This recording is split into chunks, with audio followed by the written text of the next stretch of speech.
안녕하세요, 여러분. 박정수 영양학 박사입니다. 30년간 시니어 영양학을 연구해온 제가 오늘 정말 중요한 이야기를 들려드리려고 합니다. 지난주 제 클리닉에 75세 김어르신이 오셨는데요. 선생님, 저는 평생 건강하게 살았는데 왜 갑자기 이렇게 몸이 안 좋아질까요? 하시더라고요. 검사 결과를 보니 놀라웠습니다. 혈관 나이가 실제 나이보다 15년이나 많았고 간 수치도 정상 범위를 벗어났었죠. 그런데 더 놀라운 건 원인이 바로 매일 드시던 음식 때문이었다는 겁니다. 이분이 매일 드시던 음식들을 살펴보니 아침에는 해메그 토스트, 점심에는 라면, 간식으로는 과자와 탄산음료, 저녁에는 김치찌개와 소주 한 잔. 언뜻 보면 평범한 한국인의 식단 같지만 60대 이후에는 이런 음식들이 모두 독이 되고 있었습니다. 여러분, 60대가 넘으면 우리 몸은 완전히 다른 시스템으로 작동합니다. 젊었을 때 괜찮던 음식들이 이제는 독이 될 수 있어요. 오늘 제가 30년간의 임상 경험과 최신 연구 결과를 바탕으로 60대 이후 절대 피해야 할 음식 7가지와 그 이유를 상세히 알려드리겠습니다. 선생님, 정말 이런 음식들이 그렇게 위험한가요? 네, 맞습니다. 제가 30년간 3만 명 이상의 시니어 환자들을 진료하면서 확인한 사실들입니다. 먼저 60대 이후 우리 몸에 일어나는 변화를 이해해야 합니다. 신진대사율이 20대의 60% 수준으로 떨어지고 간 해독 기능이 50% 이상 감소합니다. 신장 여과 기능은 매년 1%씩 감소하고 소화효소 분비량도 30% 감소하죠. 하지만 이것만이 아닙니다. 위산 분비량이 40% 감소해서 음식물 소독 능력이 떨어지고 장벽의 투과성이 증가해서 독소가 혈액으로 쉽게 흡수됩니다.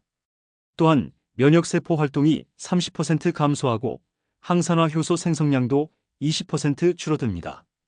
이런 상황에서 잘못된 음식을 계속 드시면 정말 위험합니다. 젊었을 때는 문제없던 음식들이 이제는 염증을 증가시키고 혈관을 손상시키며 뇌 기능을 저하시킬 수 있어요. 특히 오늘 말씀드릴 7가지 음식은 60대 이후 절대 피해야 할 음식들입니다.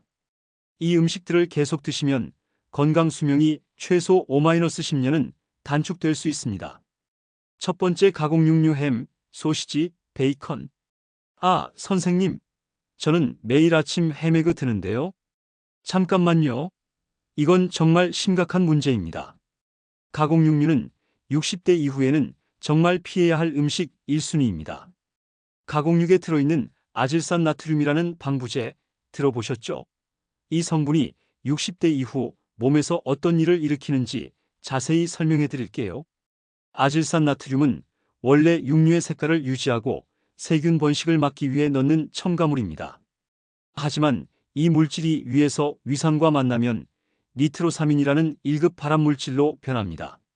젊을 때는 위산이 충분히 분비되어 이 반응이 빠르게 일어나고 배출도 빨랐지만 60대 이후에는 위산 분비량이 40% 감소하면서 이 독성 물질이 위장에 더 오래 머물게 됩니다. 하버드 대학교 연구팀이 2021년에 발표한 대규모 연구 결과를 보면 가공육을 주 3회 이상 섭취한 60세 이상 성인의 대장암 발생률이 43% 증가했다고 합니다. 이는 12만 명을 20년간 추적 관찰한 결과입니다. 또한 서울대학교 병원에서 2022년에 발표한 연구에서는 시니어층의 가공육 섭취와 치매 발병률 사이에 명확한 상관관계를 확인했습니다. 매일 가공육을 섭취한 그룹의 치매 발병률이 그렇지 않은 그룹보다 2.1배 높았어요.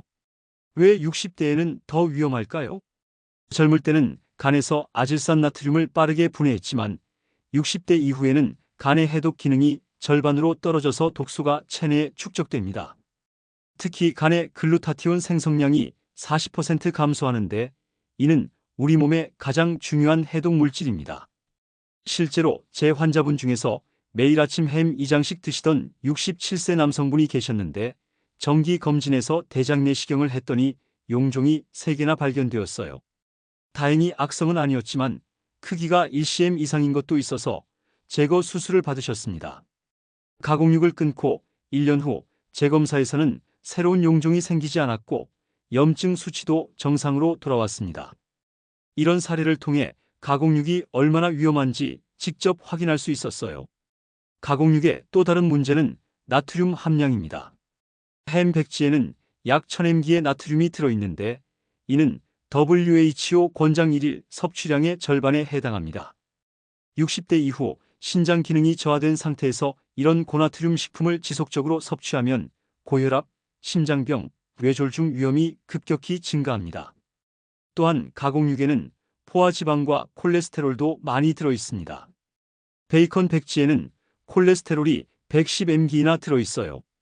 60대 이후에는 콜레스테롤 대사 능력이 떨어지면서 혈중 콜레스테롤 수치가 쉽게 올라갑니다. 그럼 선생님, 단백질은 어떻게 섭취해야 하나요? 훌륭한 질문입니다. 단백질은 60대 이후에 더욱 중요합니다. 근육량 감소를 막고 면역력을 유지하기 위해서는 양질의 단백질을 충분히 섭취해야 해요. 대안으로는 첫째, 신선한 생선을 추천합니다. 특히 고등어, 삼치, 참치 같은 등푸른 생선이 최고입니다. 이런 생선들에는 오메가3 지방산이 풍부해서 뇌 건강에도 좋고 염증을 줄여주는 효과까지 있어요. 또한 생선의 단백질은 소화 흡수율이 95% 이상으로 매우 높습니다. 둘째, 닭가슴살이나 닭다리살을 추천합니다. 가공되지 않은 신선한 닭고기는 필수 아미노산이 풍부하고 지방 함량도 적당합니다. 다만 껍질은 제거하고 드시는 것이 좋아요. 셋째, 식물성 단백질인 두부, 콩류도 좋습니다. 두부 한 모에는 약 20g의 단백질이 들어있고 이소플라본이라는 항산화 물질도 풍부합니다. 특히 여성분들에게는 갱년기 증상 완화에도 도움이 됩니다. 넷째, 계란도 완전 단백질 공급원입니다. 하루 1-2개 정도는 콜레스테롤 걱정 없이 드셔도 됩니다. 최근 연구에서는 계란이 오히려 좋은 콜레스테롤을 증가시킨다는 결과도 나왔어요. 두 번째, 인스턴트 라면. 에이, 라면 하나쯤이야? 아닙니다. 라면은 시니어에게 시한폭탄과 같습니다. 이건 과장이 아니라 정말로 위험한 음식이에요. 라면 한 개의 나트륨 함량이 2100mg인데 이는 WHO에서 권장하는 1일 나트륨 섭취량 2000mg의 90%에 해당합니다. 즉, 라면 하나만 먹어도 하루 나트륨 섭취량이 거의 다 차는 거죠. 그런데 60대 이후 신장은 나트륨 배출 능력이 50% 감소합니다. 젊을 때는 과도한 나트륨을 하루 만에 배출했지만 이제는 2-3일이 걸립니다. 그동안 체내에 머물면서 혈압을 올리고 혈관을 손상시키며 심장에 부담을 줍니다. 작년에 제 환자분 중 71세 남성분이 매일 점심으로 라면을 드셨는데 6개월 만에 혈압이 18/110까지 올라가셨어요. 고혈압 약을 써도 잘 조절이 안 되더라고요. 라면을 끊고 2달 만에 13,080대로 떨어졌습니다. 약도 절반으로 줄일 수 있었어요. 라면의 숨겨진 위험들을 더 자세히 말씀드릴게요. 첫째, 트랜스 지방입니다. 라면을 튀기는 과정에서 식물성 기름이 변성되면서 트랜스 지방이 생성됩니다. 라면 한 개에는 약 3-5g의 트랜스 지방이 들어있는데 미국 FDA에서는 트랜스 지방의 안전 섭취량이 없다고 발표했습니다. 즉, 아무리 적은 양이라도 위험하다는 뜻이에요. 트랜스 지방은 혈관벽에 달라붙어서 동맥 경화를 유발합니다. 60대 이후에는 혈관 탄력성이 떨어지는데 여기에 트랜스 지방까지 더해지면 심근경색이나 뇌졸중 위험이 급격히 높아집니다. 실제로 트랜스 지방 섭취량이 1% 증가할 때마다 심혈관 질환 위험이 23% 증가한다는 연구 결과가 있어요. 둘째, MSG와 화학 조미료 과다입니다. 라면 한 개에 들어있는 MSG 양은 약 600-800mg인데 이는 성인 권장량의 3배에 해당합니다. 60대 이후에는 혈뇌 장벽이 약해지면서 MSG가 뇌에 직접적인 영향을 미칠 수 있어요. MSG는 뇌의 신경전달 물질인 글루타메이트 수치를 급격히 올립니다. 과도한 글루타메이트는 뇌세포를 흥분시켜서 두통, 어지러움, 심계항진을 일으킬 수 있어요. 장기적으로는 뇌세포 손상을 일으켜 인지기능 저하의 원인이 될 수도 있습니다. 셋째, 각종 방부제와 산화방지제입니다. BHT 부틸히드록시톨루엔, BHA 부틸히드록시아니솔 같은 화학 방부제들이 라면에 들어있는데 이런 물질들은 장내 유익균을 파괴해서 면역력을 떨어뜨립니다. 60대 이후에는 그래도 면역력이 약해지는데 이런 화학물질까지 더해지면 각종 감염병에 취약해집니다. 또한 장내 미생물 균형이 깨지면 소화불량, 변비, 설사 등의 소화기 문제도 생깁니다.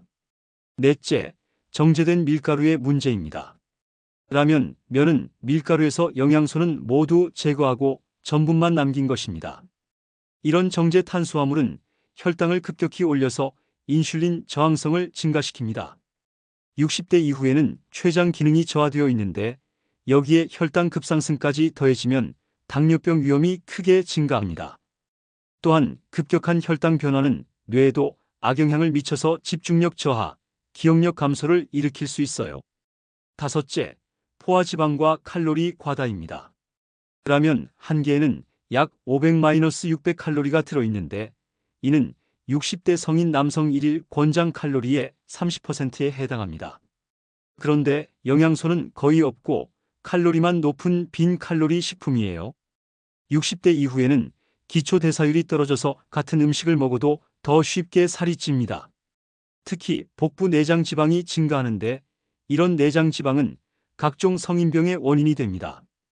대안으로는 멸치다시마 우린 국물에 수제비나 메밀국수를 드세요.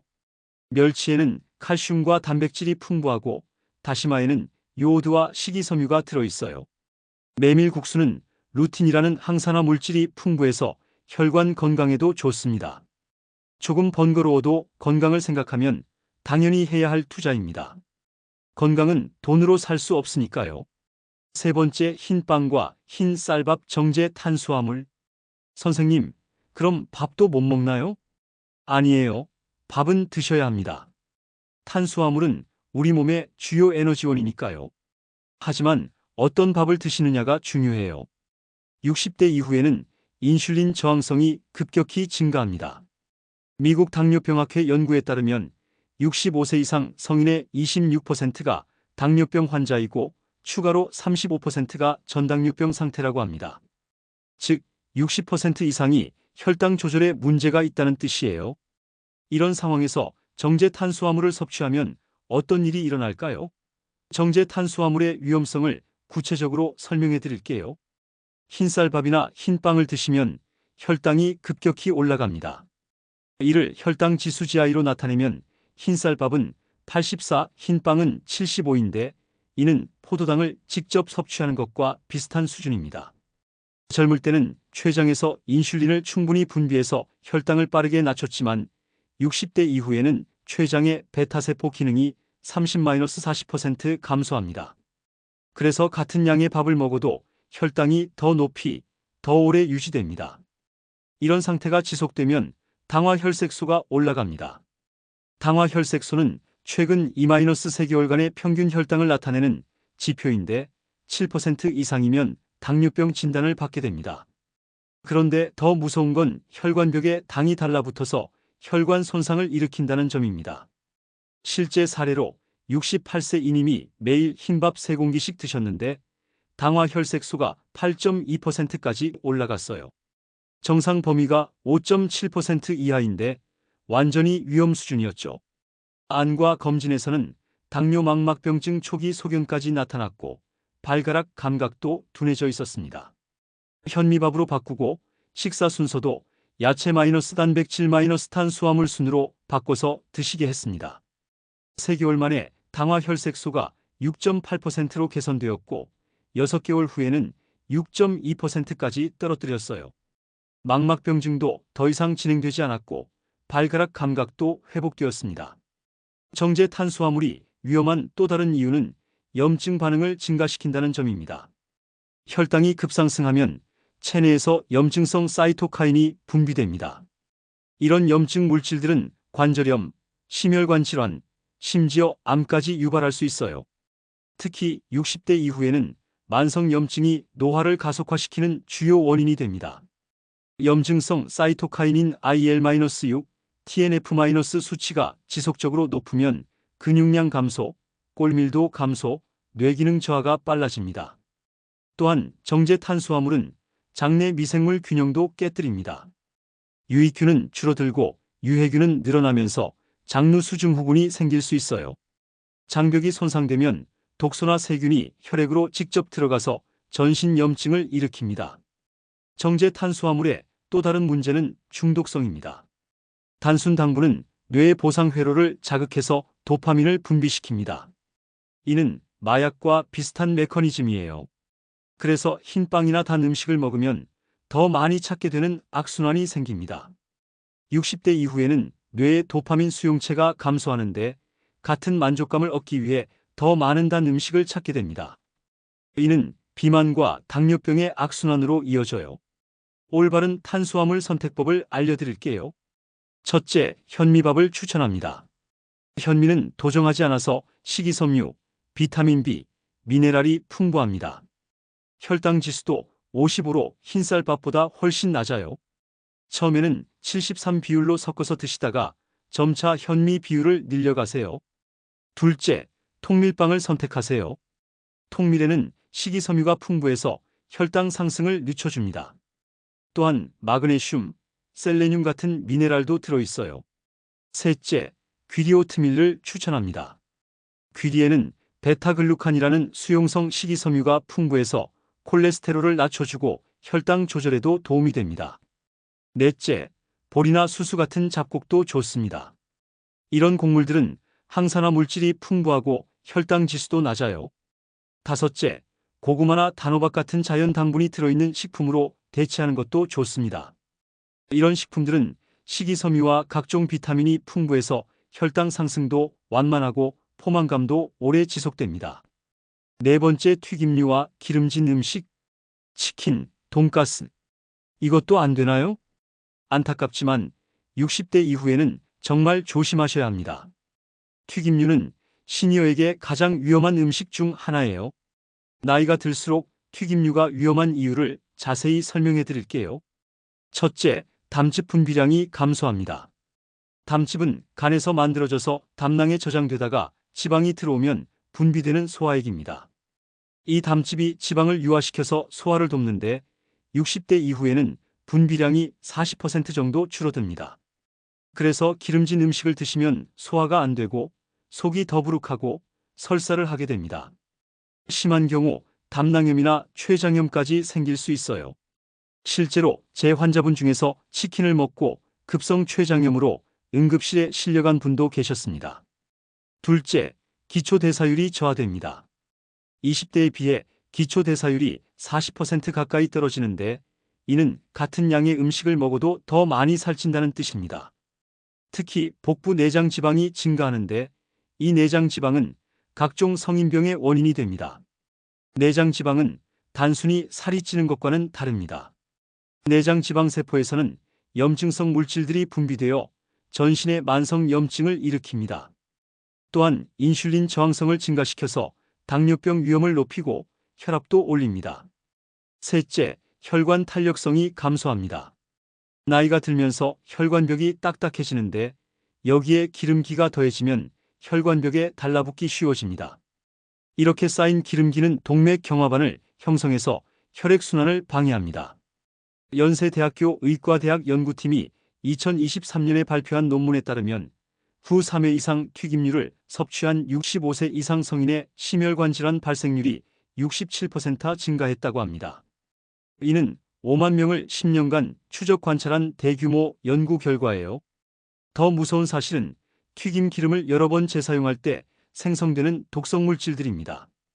기름을 고온에서 반복 가열하면 트랜스 지방과 아크릴 아마이드, 벤조피렌 같은 발암 물질이 생성됩니다.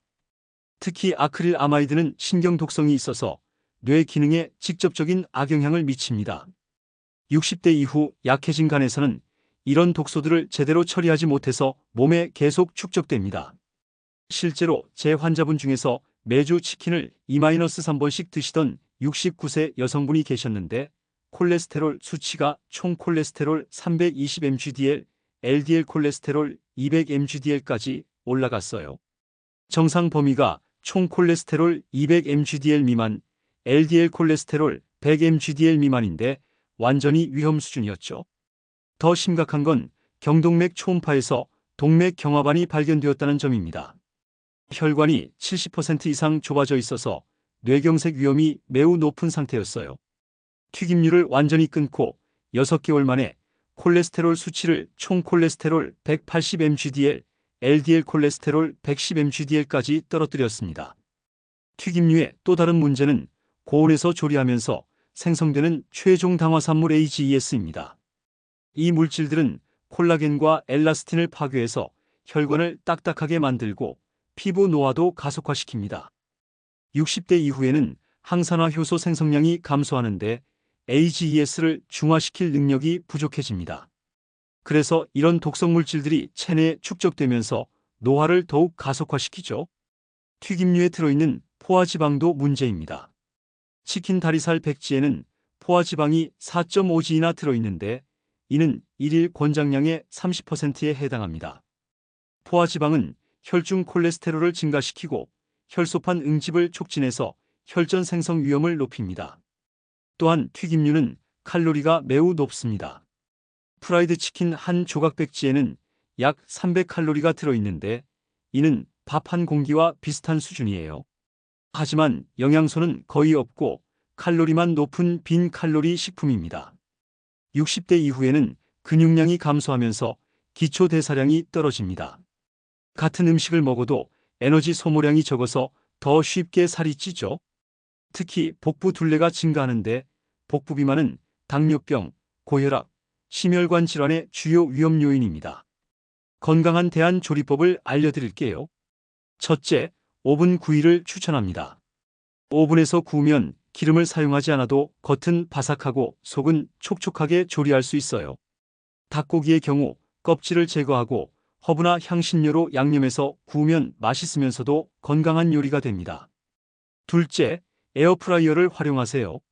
에어프라이어는 뜨거운 공기 순환으로 조리하기 때문에 기름을 거의 사용하지 않아도 튀김과 비슷한 식감을 낼 수 있어요.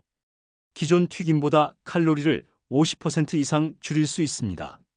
셋째, 찜 요리를 해보세요. 찜은 영양소 파괴가 적고 소화도 잘 됩니다. 닭고기나 생선을 야채와 함께 찜기에 쪄서 드시면 단백질과 비타민을 동시에 섭취할 수 있어요. 넷째, 굽기 전에 기름을 키친타월로 닦아내세요. 이렇게 하면 불필요한 지방을 제거하면서도 맛은 유지할 수 있습니다. 다섯 번째, 과도한 염분 김치, 젓갈, 장아찌. 선생님, 김치는 우리 전통 음식인데 김치 자체가 나쁘다는 게 아닙니다. 김치에는 유산균, 비타민C, 식이섬유가 풍부해서 좋은 음식이에요.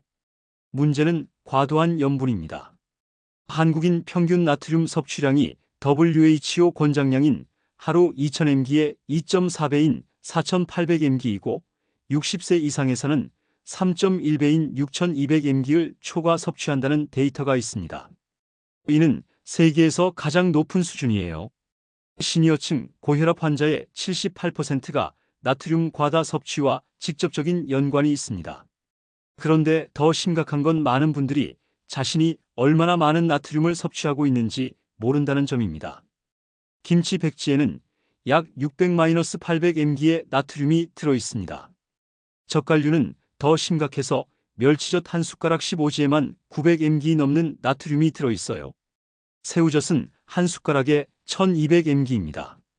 60대 이후 염분이 더 위험한 이유를 자세히 설명해 드릴게요. 첫째, 신장 기능이 저하되어 나트륨 배출 능력이 감소합니다.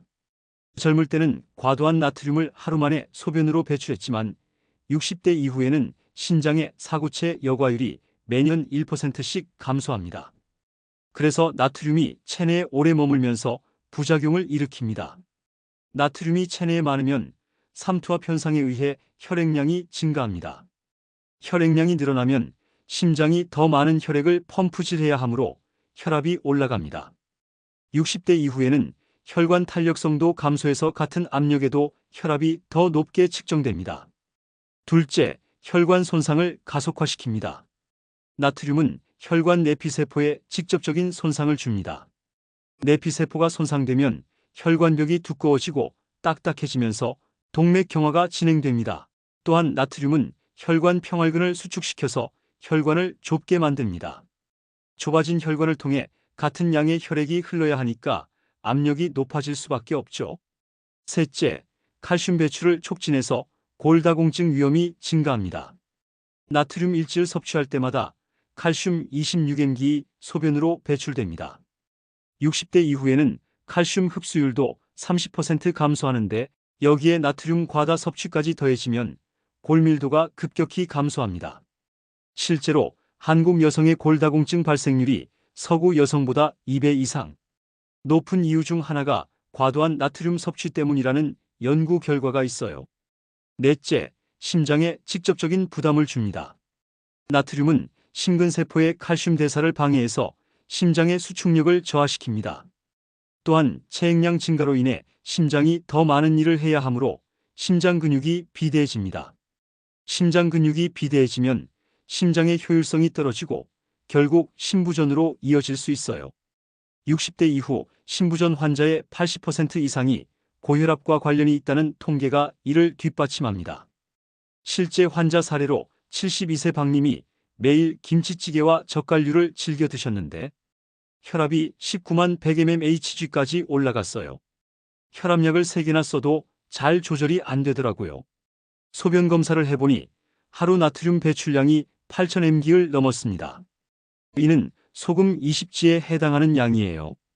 김치를 물에 헹궈 드시고 젓갈류를 완전히 끊으셨더니 3개월 만에 14,085mmHg로 안정되었습니다. 혈압약도 1개로 줄일 수 있었어요. 다섯째, 뇌혈관에도 악영향을 미칩니다. 고나트륨 섭취는 뇌혈관의 탄력성을 감소시키고 혈관 내피 기능을 저하시킵니다. 이는 뇌졸중 위험을 크게 증가시켜요. 한국뇌졸중학회 연구에 따르면 하루 나트륨 섭취량이 3000mg 증가할 때마다 뇌졸중 위험이 17% 증가한다고 합니다. 우리나라 사람들의 평균 나트륨 섭취량을 고려하면 정말 위험한 수준이에요. 올바른 염분 섭취법을 알려드릴게요. 첫째, 김치는 물에 살짝 헹궈서 드세요. 김치를 찬물에 30초 정도만 헹궈도 나트륨 함량을 30% 줄일 수 있습니다. 유산균이나 영양소는 거의 손실되지 않아요. 둘째, 젓갈류는 주 1회 이하로 제한하세요. 젓갈 대신 들기름이나 참기름으로 간을 맞춰보세요. 고소한 맛이 나면서도 나트륨 섭취량을 크게 줄일 수 있습니다. 셋째, 국물 요리는 건더기 위주로 드세요. 국물에는 나트륨이 집중되어 있어서 국물을 많이 마시면 나트륨 섭취량이 급증합니다. 건더기만 건져서 드시고 국물은 조금만 드세요. 넷째, 장아찌나 절임류도 제한하세요. 이런 음식들은 염분 농도가 매우 높아서 조금만 먹어도 하루 나트륨 권장량을 쉽게 초과합니다. 다섯째, 천연 조미료를 활용하세요. 마늘, 생강, 양파, 허브, 향신료 등을 이용하면 염분을 줄여도 맛있게 요리할 수 있어요. 여섯 번째, 술, 특히 소주, 맥주. 선생님, 소주 한 잔 정도는 괜찮지 않나요? 이 질문을 정말 많이 받는데 안타깝게도 60대 이후에는 절대 안전한 음주량은 없습니다. 이건 과장이 아니라 의학적 사실입니다. 60대 이후 간의 알코올 분해 능력이 40% 감소합니다. 젊을 때는 소주 한 병을 분해하는데 6시간이 걸렸다면 이제는 10시간 이상 걸립니다. 그동안 알코올이 혈액과 뇌에서 독성을 발휘하죠. 간에서 알코올을 분해하는 주요 효소는 알코올 탈수소 효소 ADH와 알데하이드 탈수소 효소 ALDH입니다. 나이가 들면서 이 효소들의 활성도가 현저히 떨어집니다. 특히 ALDH 효소가 부족한 한국인들은 더욱 위험해요. 알코올이 분해되는 과정에서 아세트알데하이드라는 독성 물질이 생성됩니다. 젊을 때는 이 물질이 빠르게 아세트산으로 분해되어 배출되지만 60대 이후에는 체내에 오래 머물면서 여러 장기에 손상을 줍니다. 뇌에 미치는 영향을 보면 더욱 심각합니다. 뇌 위축 속도가 음주량에 비례해서 2.5배 가속화됩니다. 알코올은 뇌세포를 직접 파괴하고 뇌혈관에도 손상을 줍니다. 서울 아산병원 연구팀이 65세 이상 1만 2천 명을 5년간 추적 관찰한 결과 주 3회 이상 음주한 그룹의 치매 발병률이 비음주 그룹의 2.3배였습니다. 특히 알츠하이머병 발병률은 3.1배나 높았어요. 알코올이 치매를 유발하는 메커니즘은 여러 가지입니다. 첫째, 알코올은 뇌세포막을 파괴해서 신경 전달 물질의 정상적인 전달을 방해합니다. 둘째, 뇌혈관을 손상시켜서 뇌의 산소와 영양분 공급을 차단합니다. 셋째, 염증을 증가시켜서 뇌세포 사멸을 촉진합니다. 수면에 미치는 악영향도 심각합니다. 많은 분들이 술을 마시면 잠이 잘 온다고 생각하지만 이는 착각입니다. 알코올은 처음에는 진정 효과를 보이지만 분해되는 과정에서 각성 효과를 나타냅니다. 60대 이후에는 깊은 잠섭하 수면의 비율이 감소하는데 알코올이 이를 더욱 악화시킵니다. 깊은 잠은 기억 정리와 뇌 해독에 중요한 역할을 하는데 이 과정이 방해받으면 인지 기능 저하가 가속화됩니다. 또한 알코올은 수면 무호흡증을 악화시킵니다. 알코올이 목 근육을 이완시켜서 기도가 더 쉽게 막히게 만들거든요. 수면 무호흡증은 뇌의 산소 공급을 차단해서 뇌 손상을 일으킵니다. 심혈관계에 미치는 영향도 무시할 수 없습니다. 알코올은 부정맥을 유발하고 심근병증을 일으킬 수 있습니다. 특히 심방세동이라는 부정맥의 발생률을 크게 증가시켜요. 한국순환기학회 연구에 따르면 주 3회 이상 음주하는 60세 이상 성인의 심방세동 발생률이 비음주군의 1.8배였다고 합니다. 심방세동은 뇌경색의 주요 원인이 되므로 매우 위험합니다. 더 심각한 문제는 약물과의 상호작용입니다. 60대 이후에는 고혈압약, 당뇨약, 콜레스테롤약, 혈전용해제 등을 복용하는 경우가 많은데 알코올과 이런 약물들이 만나면 생명을 위험하는 부작용이 발생할 수 있습니다. 실제로 혈압약 AC 억제제를 복용하면서 소주를 마신 73세 환자가 급격한 혈압 강화로 실신해서 응급실에 실려온 경우를 여러 번 봤습니다. 혈압이 6030mmHg까지 떨어져서 생명이 위험한 상황이었어요. 당뇨약과 알코올의 조합은 더욱 위험합니다.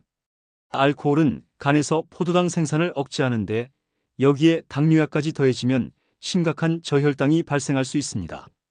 저혈당은 뇌사나 사망까지 일으킬 수 있는 응급 상황입니다.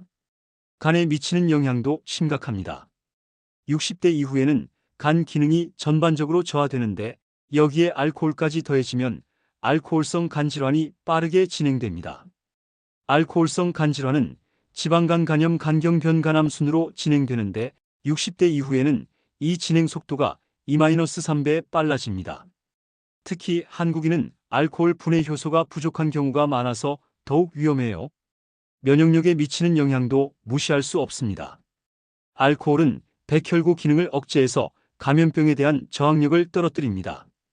60대 이후에는 그래도 면역력이 약해지는데 알코올까지 더해지면 폐렴, 요로 감염 등에 쉽게 걸립니다. 암 발생 위험도 증가합니다. 알코올은 구강암, 식도암, 간암, 유방암, 대장암 등 여러 암의 위험 요인입니다. 국제암연구소 IARC에서는 알코올을 1군 발암물질로 분류했어요. 건강한 대안을 제시해 드릴게요. 첫째, 홍삼차를 추천합니다. 홍삼에는 사포닌이 풍부해서 면역력 향상과 피로 회복에 도움이 됩니다.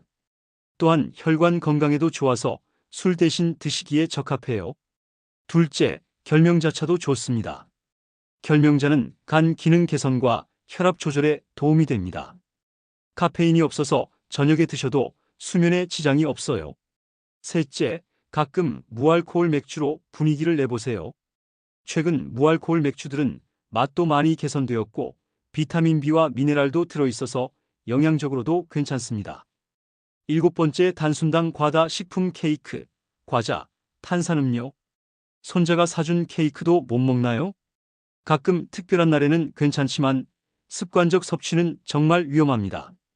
단순당은 60대 이후에는 가장 조심해야 할 성분 중 하나예요.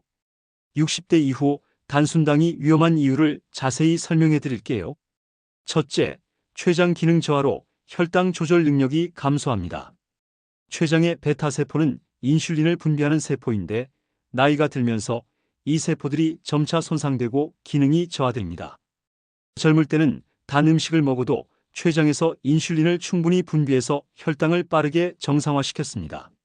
하지만 60대 이후에는 인슐린 분비량이 30-40% 감소하고 인슐린의 효과도 떨어져서 혈당이 쉽게 올라갑니다. 둘째, 근육량 감소로 포도당 소모 능력이 저하됩니다. 근육은 우리 몸에서 가장 큰 포도당 저장소입니다. 젊을 때는 근육에서 혈중 포도당을 빠르게 흡수해서 에너지로 사용했지만 60대 이후에는 근육량이 매년 1-2%씩 감소합니다. 근육량이 줄어들면 같은 양의 당분을 섭취해도 혈중에 더 오래 머물게 됩니다. 이렇게 높은 혈당이 지속되면 혈관벽에 당이 달라붙어서 혈관 손상을 일으킵니다. 셋째, 인슐린 저항성이 증가해서 당뇨병 위험이 급상승합니다. 인슐린 저항성이란 인슐린이 분비되어도 세포들이 제대로 반응하지 않는 상태를 말합니다. 내장 지방이 증가하면서 지방세포에서 염증성 물질들이 분비되는데 이런 물질들이 인슐린의 작용을 방해합니다. 또한 혈관 내피세포의 기능도 저하되면서 인슐린이 세포로 잘 전달되지 않습니다. 미국 하버드 대학에서 발표한 연구를 보면 단순당을 과다 섭취한 시니어의 심혈관 질환 사망률이 38% 증가했다고 합니다. 이는 20만 명을 30년간 추적 관찰한 대규모 연구 결과예요. 국내 연구에서는 더욱 충격적인 결과가 나왔습니다. 서울대학교 의과대학에서 65세 이상 5,000명을 대상으로 한 연구에서 당분 과다 섭취 시 인지기능 저하가 2.7배 가속화된다는 결과가 나왔어요. 단순당이 뇌에 미치는 악영향은 여러 경로로 나타납니다. 첫째, 혈당 급상승이 뇌혈관에 손상을 줍니다. 높은 혈당은 혈관 내피세포를 직접 손상시키고 산화 스트레스를 증가시켜서 뇌혈관벽을 두꺼워지게 만듭니다. 둘째, 당화 반응을 통해 뇌 단백질을 변성시킵니다. 알츠하이머병의 원인 물질인 베타 아밀로이드와 타우 단백질도 당화 반응을 통해 더욱 독성을 갖게 됩니다. 셋째, 염증을 증가시켜서 뇌세포 사멸을 촉진합니다. 고혈당 상태에서는 염증성 사이토카인이 과도하게 분비되어 뇌의 만성 염증을 일으킵니다. 숨겨진 단순당 음식들도 주의하셔야 합니다. 많은 분들이 모르고 드시는 고당분 음식들이 있어요. 첫째, 과일 주스입니다. 사과 한 개에는 약 19g의 당분이 들어있지만 사과 주스 1컵에는 26g이 들어있어요. 주스로 만드는 과정에서 식이섬유는 제거되고 당분만 농축되기 때문입니다. 식이섬유가 없으면 당분이 급속히 흡수되어 혈당을 급격히 올립니다. 또한 포만감도 적어서 과도하게 섭취하기 쉬워요. 둘째, 요구르트입니다. 플레인 요구르트는 괜찮지만 단맛이 나는 요구르트에는 각설탕 3-4개 분량의 당분이 들어있습니다. 건강식품으로 생각하고 매일 드시면 당분 섭취량이 급증합니다. 셋째, 시리얼입니다. 아침 식사용 시리얼은 건강식품으로 마케팅되지만 실제로는 당분 덩어리인 경우가 많아요.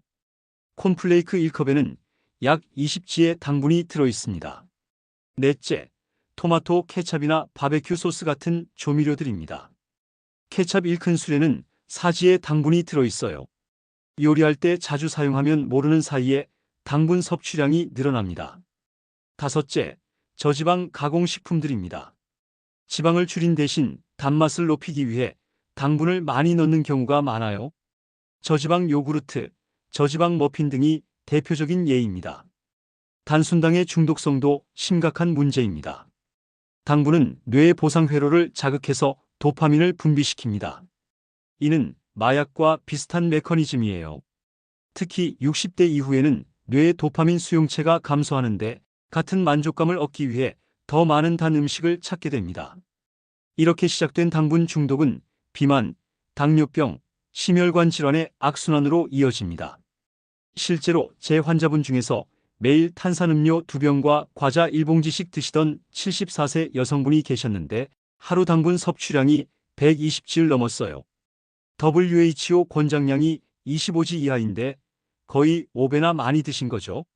3개월 만에 당화 혈색소가 9.8%까지 올라가서 당뇨병 합병증이 시작되었습니다.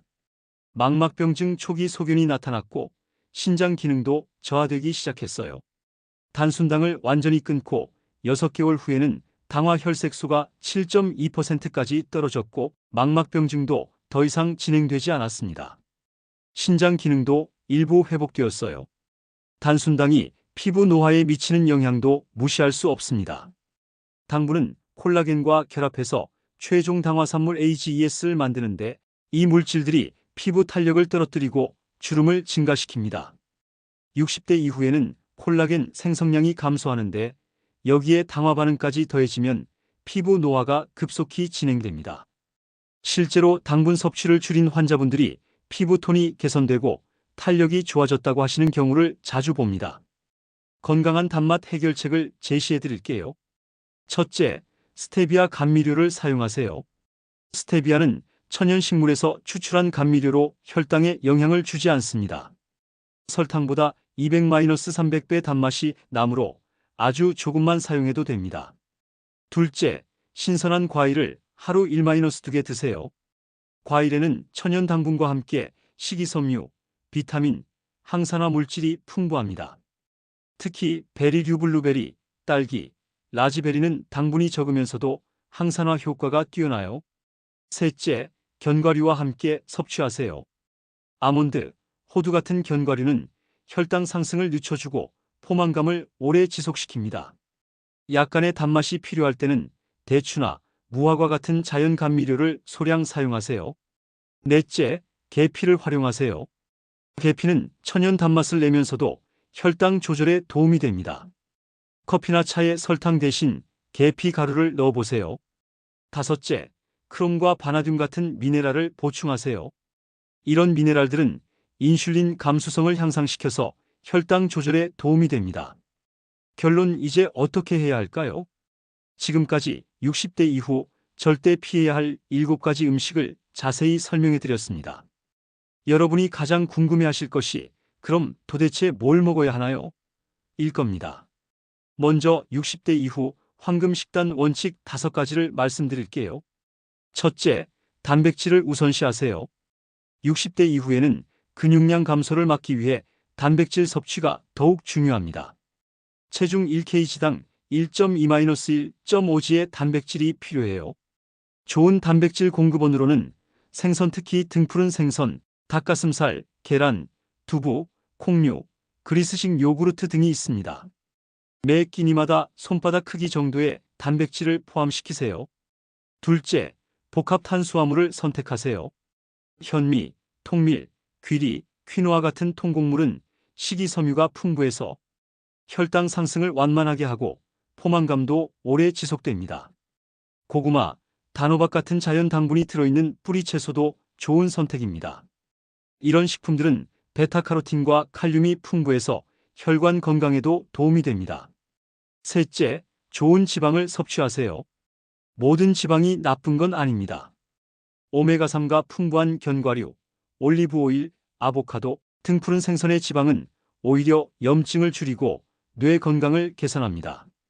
하루에 아몬드 15-20개, 호두 5-6개 정도가 적당합니다. 올리브 오일은 하루 1-2큰술 정도 사용하세요. 넷째, 항산화 식품을 많이 드세요. 60대 이후에는 산화 스트레스가 증가하므로 항산화 물질이 풍부한 식품을 많이 섭취해야 합니다. 블루베리, 시금치, 브로콜리, 토마토, 당근, 파프리카 등 다양한 색깔의 채소와 과일을 드세요. 색깔이 진할수록 항산화 물질이 많이 들어있어요. 다섯째, 충분한 수분을 섭취하세요.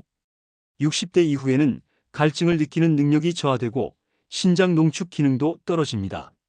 하루 1.5-2L의 물을 나누어서 마시세요. 물 대신 허브티나 무카페인 차도 좋습니다. 단, 카페인이 든 음료는 하루 1-2잔으로 제한하세요. 구체적인 하루 식단 예시를 들어드릴게요. 아침 식사. 현미밥 12공기, 된장찌개 두부, 시금치 포함, 구운 연어 한 토막, 김치 조금 물에 헹군 것, 견과류 1움큼. 점심 식사.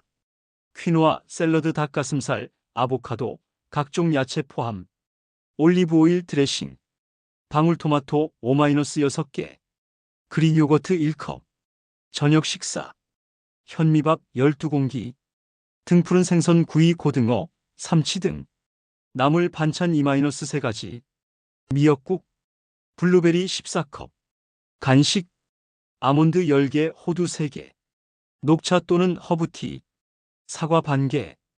이런 식단을 따르면 필요한 영양소는 모두 섭취하면서도 오늘 말씀드린 위험한 음식들은 완전히 피할 수 있습니다. 음식 준비할 때의 조리법도 중요합니다. 튀기기보다는 굽기, 찌기, 삶기를 선택하세요. 양념은 소금 대신 허브와 향신료를 활용하고 설탕 대신 천연 감미료를 사용하세요. 식사 순서도 중요합니다. 야채와 단백질을 먼저 먹고 탄수화물을 나중에 드시면 혈당 상승을 늦출 수 있어요. 또한 천천히 충분히 씹어서 드시면 포만감도 빨리 오고 소화에도 도움이 됩니다. 운동도 함께 해주셔야 합니다. 식사 후 30분 정도 가벼운 산책을 하면 혈당 조절에 큰 도움이 됩니다. 일주일에 3-4회, 30-40분씩 유산소 운동과 근력 운동을 병행하세요. 정기적인 건강검진도 빼놓을 수 없습니다. 3개월마다 당화 혈색소, 콜레스테롤, 간 기능을 확인하고 6개월마다 종합건강검진을 받으세요. 조기 발견이야말로 최고의 치료입니다. 수면도 중요합니다. 60대 이후에는 수면의 질이 떨어지는데 좋은 음식을 먹어도 잠을 제대로 못 자면 효과가 반감됩니다. 하루 7-8시간의 충분한 수면을 취하세요. 스트레스 관리도 필수입니다. 만성 스트레스는 식욕을 증가시키고 나쁜 음식을 찾게 만듭니다. 명상, 요가, 취미 활동을 통해 스트레스를 관리하세요. 마지막으로 가족과 주변 사람들의 도움도 받으세요. 혼자서는 식습관 변화가 어려울 수 있습니다. 가족들과 함께 건강한 식단을 실천하고 서로 격려하며 동기를 유지하세요. 변화는 점진적으로 하는 것이 좋습니다. 모든 것을 한 번에 바꾸려고 하면 부담스러워서 포기하기 쉬워요. 한 주에 하나씩, 한 달에 한 가지씩 바꿔나가세요. 예를 들어, 첫 번째 주에는 가공육류를 끊고 두 번째 주에는 라면을 끊는 식으로 말이에요. 이렇게 하면 3개월 정도면 완전히 새로운 식습관을 만들 수 있습니다. 실패해도 포기하지 마세요. 가끔 나쁜 음식을 드셔도 괜찮습니다. 중요한 건 전체적인 식단의 80%를 건강하게 유지하는 것이에요. 완벽하지 않아도 되니까 부담 갖지 마시고 꾸준히 실천해 보세요. 건강한 음식이 맛없다고 생각하신다면 새로운 조리법을 시도해 보세요. 허브와 향신료를 다양하게 활용하면 건강한 음식도 맛있게 드실 수 있어요. 요리 클래스에 참여하거나 건강 요리 책을 참고해 보세요. 지금까지 말씀드린 내용들이 많아서 복잡하게 느껴지실 수도 있지만 핵심은 간단합니다. 가공되지 않은 자연 그대로의 음식, 다양한 색깔의 채소와 과일, 양질의 단백질, 통곡물, 좋은 지방을 적당량 섭취하시면 됩니다. 그리고 오늘 말씀드린 7가지 위험한 음식만큼은 정말로 피해주세요. 가공육류, 라면, 정제 탄수화물, 튀김류, 과도한 염분, 술, 단순당. 이 음식들은 60대 이후에는 독과 같습니다. 마지막으로 당부 말씀드리면 건강한 노년을 위해서는 지금 당장 시작하셔야 합니다. 70대, 80대가 되어서는 이미 늦어요. 질병이 생기고 나서 후회하지 마시고 건강할 때 미리 관리하세요. 오늘 말씀드린 내용만 제대로 실천해도 여러분의 건강 수명이 최소 5-10년은 연장될 것입니다. 제 30년 임상 경험을 바탕으로 확신을 갖고 말씀드립니다. 여러분 한 분, 한 분이 건강하고 활기찬 노년을 보내시길 진심으로 바랍니다. 건강은 그 무엇과도 바꿀 수 없는 소중한 자산입니다. 오늘부터 실천해 보세요. 여러분의 미래가 달라질 것입니다. 감사합니다.